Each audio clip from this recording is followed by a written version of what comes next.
દીપ્તિબેનના પ્રવજ્યા મહોત્સવ નિમિત્તે વિવિધ કાર્યક્રમનું આયોજન કરવામાં આવ્યું। આજે જે દીપ્તિબેનની દીક્ષા સુરત મુકામે 12 તારીખે યોજાવાની છે એ નિમિત્તે આજે ભુજ મધ્યે કેટલાક કાર્યક્રમો રાખવામાં આવ્યા છે।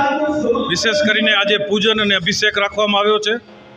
જે પરિવારજનો, સ્નેહીજનો, મિત્રો, કોઈ પણ વ્યક્તિ કેટલાક જે સંકલ્પો છે જીવનની અંદર શુભ સંકલ્પો લેશે એમને પણ દીપ્તિબેનના સાથે સાથે અભિષેક કરવાનો અવસર પ્રાપ્ત થશે। જીવનની અંદર ત્યાગ કરશે, પછકાણ કરશે, એ નાના પણ ત્યાગ હોઈ શકે એ ત્યાગ કરશે, એમને દીપ્તિબેન સાથે આજે અભિષેક કરવાનો અવસર પ્રાપ્ત થશે। ત્યારબાદ આમંત્રિત મહેમાનોનું સ્વામી વાત્સલ્ય ભોજન છે અને રાત્રે જૈન વંડાની અંદર આ જ જગ્યાએ એમનો ભુજ મધ્યથી વિદાયનો કાર્યક્રમ છે।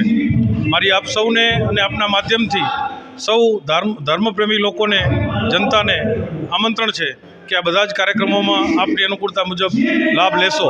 આપ જ્યાં છો ત્યાંથી અહીં ના આવી શકો તો પણ દીપ્તિબેનને એમના સંયમ જીવનની અંદર દ્રઢતાપૂર્વક સફળતા મળે એવા હૃદયના આશીર્વાદ પણ પાઠવજો।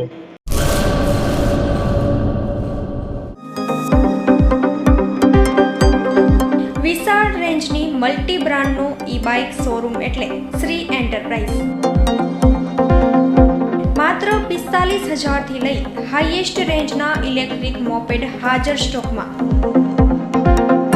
50 કિમીથી 400 કિમી સુધીની રેન્જની શ્રેણી, 1 થી 3 વર્ષની વોરંટી। અયોધ્યા નૂતન મંદિરમાં રામલલા બિરાજમાન થવાની ખુશીમાં સનાતનીઓ માટે ખાસ ડિસ્કાઉન્ટ।